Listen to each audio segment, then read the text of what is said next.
Hello, welcome back to Little Black Pig. I'm Louisa. I'm in the kitchen today. I'm absolutely in my element, working with elderflowers. Earlier on I made some cordial, and that's steeping in the background. We're going to look at that again tomorrow. But today I'm going to make some champagne, elderflower champagne.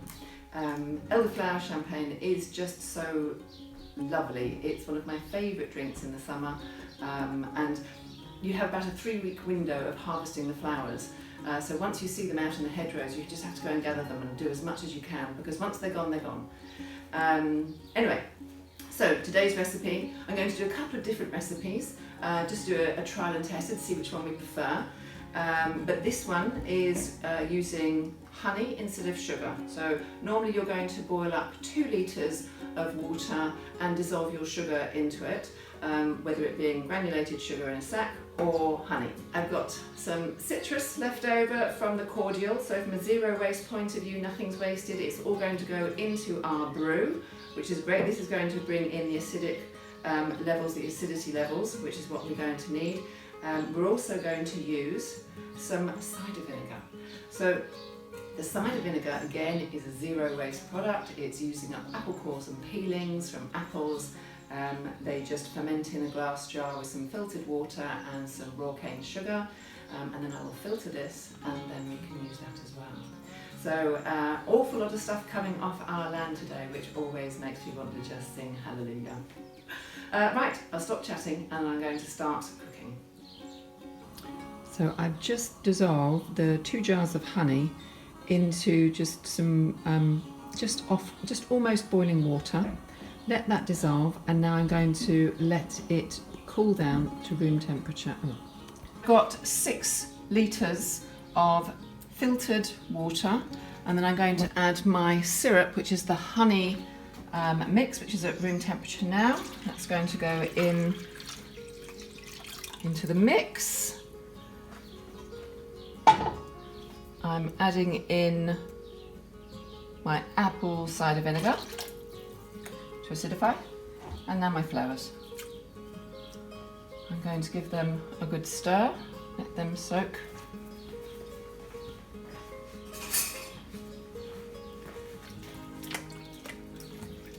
I'm not adding any yeast into this recipe because there should be natural yeast from the flowers that will start the fermenting process. And also the sugar in the water is at room temperature, which is about 22 degrees to get today, which is ideal for fermentation. So for the second recipe that I'm doing, which is using the granulated sugar and not the honey, I'm going to put obviously the syrup mixture in with my filtered water. Ooh, it's nearly up to the top. It's going to be a bit close. Put my flowers in. And I'm not using apple cider vinegar this time, I'm using citrus. So these are the lemons left over from the cordial. I think I might be overflowing slightly. Might have to take some of that out. And then I will cover with a muslin. And then we leave for 48 hours for the fermentation to start. And this should start bubbling in the next 2 days. At the end of this afternoon, I've got 2 double batches of cordial on the way, and then we've got the champagne, elderflower champagne with the honey from the farm, and then I've done a double batch of champagne using a normal sugar. My plastic tub was overflowing, so I've decanted it into 2. Really important that these plastic containers are scrupulously clean before you use them. Hello, and now we're on to the next stage of bottling up your elderflower champagne or elderflower fizz. Now normally with the recipe it's a 48-hour fermentation, can be up to 60 hours depending on how much the yeast has built up. With the champagne that we made a couple of days ago, it was fermenting absolutely beautifully. And it happened to, everything all came at the same time. I was butchering all day in the butchering room with one of our pigs for a meat sale at the farm, came home really late, about 11 o'clock at night, and then all the champagne needed to be bottled straight away because it was fermenting. If I'd have left it overnight, it would have gone a bit too much. which could then end up not being such a good flavour. So I had to bottle almost instantly, didn't have time to get the video camera set up and whatever, so I have bottled them, they're here. However, I did another batch to make sure that we had a video for you to show you exactly what happened. So come and have a quick look inside here and you can see what it's looking like. So 48 hours fermentation has taken place with this batch of elderflower. You can see the liquid is slightly cloudy, which is a good sign that the yeasts are building up. And you can see the bubbles. You see those bubbles? That's a great sign that the carbon dioxide is beginning in the fermentation process. What I'm going to do, I'm going to filter this liquid through the colander and my sterile boil wash cleaned net curtain, just the same as I did for the elderflower cordial. Pop that through here.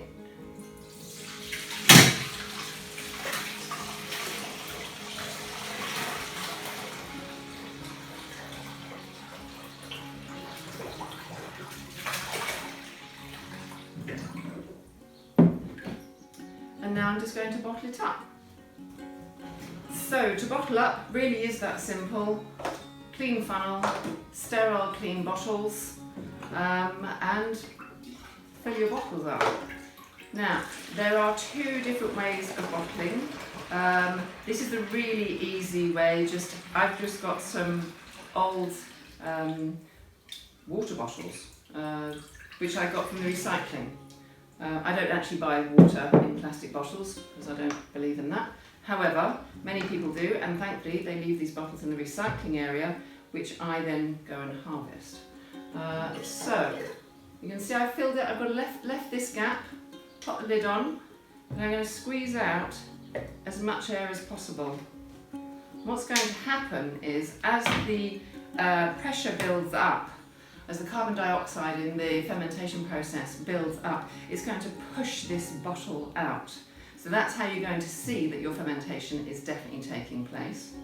And also, the other bottles you can use are these fabulous glass bottles that have got the metal, I don't know what this spring form is, but it's a much sturdier glass than ordinary glass bottle. Don't use ordinary glass bottles because they will explode, absolutely, without doubt. So if you overfill your bottles, they will explode as well. Hence, you leave a good gap. And you see I've only filled the bottle up to this point here. Okay. So once you've filled all your bottles, you then put this in a cool, dark place for 2 weeks. Now, it's advised, in order to not have bottle explosions, which can happen, especially in first time brewing. My first lot of ginger beer exploded underneath the stair cupboard. It was like a battle going off in the middle of the night, quite terrifying. And when we opened the cupboard, there were only 3 bottles out of 12 that weren't exploded, so it felt as if we had 3 unexploded bombs in the house waiting to go off. It was quite terrifying, moving all the broken glass and the unbroken bottles in case they would explode. So learn from my early days of fermenting. You need to just burp the bottle. If you're into lacto fermentation, you'll understand this process already, but all you're going to do, always use a tea towel, put this over the top, there, and put it back on. That's just released some of the gas. Now you do that every day for a week, for the first week of your fermentation.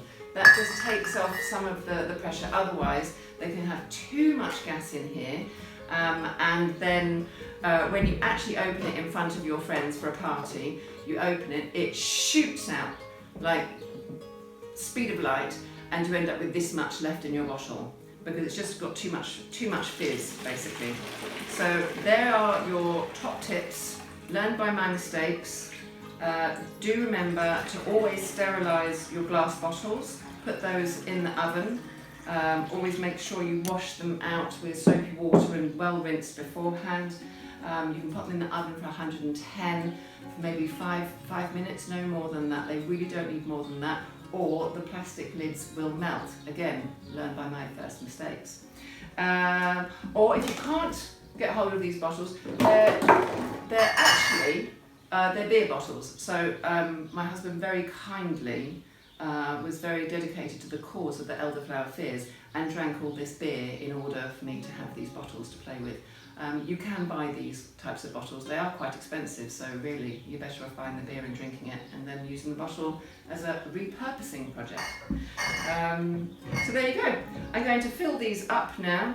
So just remembering to squeeze out any air that's left in there, because your carbon dioxide will push that bottle back into its ordinary shape. This one is my perfect example. This is one of the champagnes that I bottled just after butchering, and I squashed it really down, and you can see, well I can see, the lid is already bulging. So if I'm going to burp this now, this is going to be quite fizzy.